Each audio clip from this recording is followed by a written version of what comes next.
Welcome to విర్జి news. రెండో రోజుకి చేరిన రిలే దీక్ష వివరాలు. షెడ్యూల్ ఏరియా ఉద్యోగ నియామకాల చట్టం సాధన కొరకు పాడేరు ఐటీడీఏ ముందు ఆంధ్రప్రదేశ్ ఆదివాసీ జాయింట్ యాక్షన్ కమిటీ చేపట్టిన రిలే దీక్ష రెండో రోజుకు చేరింది.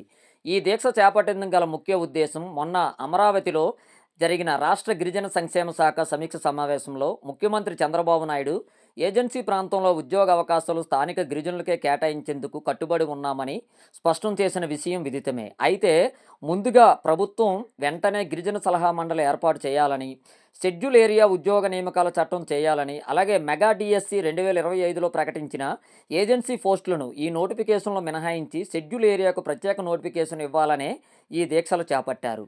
నేడు ఈ దీక్షా శిబిరంలో పాల్గొన్న ఆంధ్రప్రదేశ్ ఆదివాసీ జాయింట్ యాక్షన్ కమిటీ వారు మీడియాతో మాట్లాడుతూ, జై ఆదివాసీ. నా పేరు ఎంపీ శేషాద్రి, అఖిల భారత గిరిజన ఉద్యోగ సంఘం నివేశక జిల్లా, అలాగే ఆంధ్రప్రదేశ్ ఆదివాసీ జేఏసీ రాష్ట్ర ప్రధాన కార్యదర్శి. ఈరోజు ఆ ఏజెన్సీలో షెడ్యూల్ ప్రాంతంలో ఉన్నటువంటి 6 ఐటీడీఏల కింద రిలే దీక్షలు చేస్తూ ఉన్నాం. ఇది రెండో రోజు చేరుకుందాం.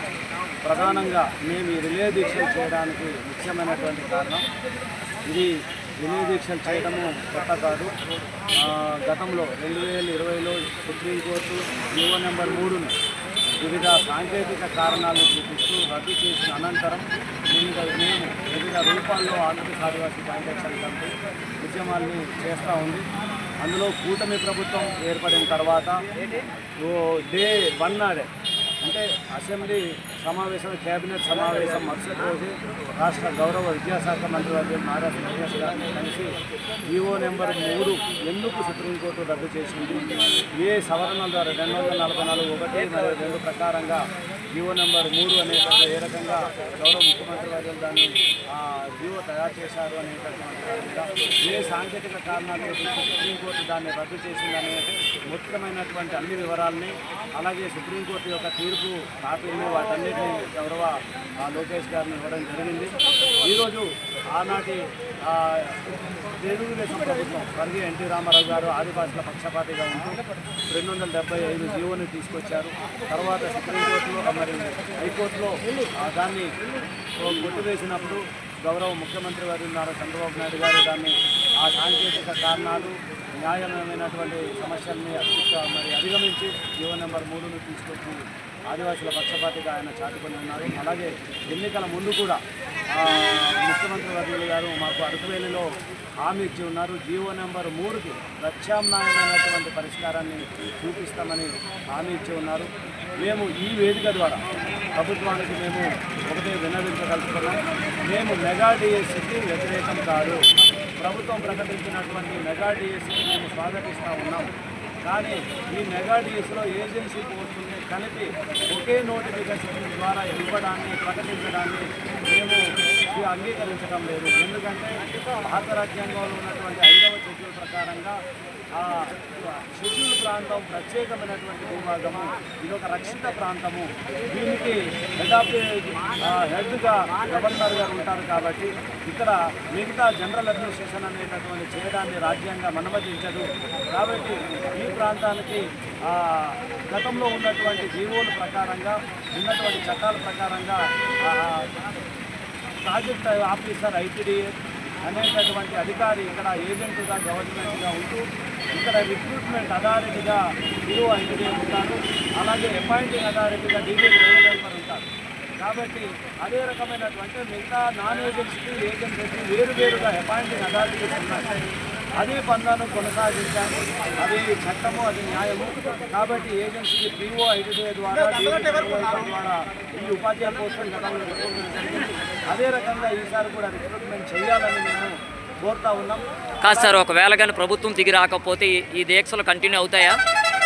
మాకు ప్రభుత్వం మొన్న గౌరవ ముఖ్యమంత్రి వర్యులు ప్రకటించి ఉన్నారు, ప్రత్యామ్నాయ పరిష్కారాన్ని మేము చూపిస్తామన్నారు. మేము దాన్ని చాలా సంతోషంగా స్వాగతిస్తూ ఉన్నాం. గౌరవ ముఖ్యమంత్రి వర్యులకు మేము ధన్యవాదాలు తెలియజేస్తూ ఉన్నాం.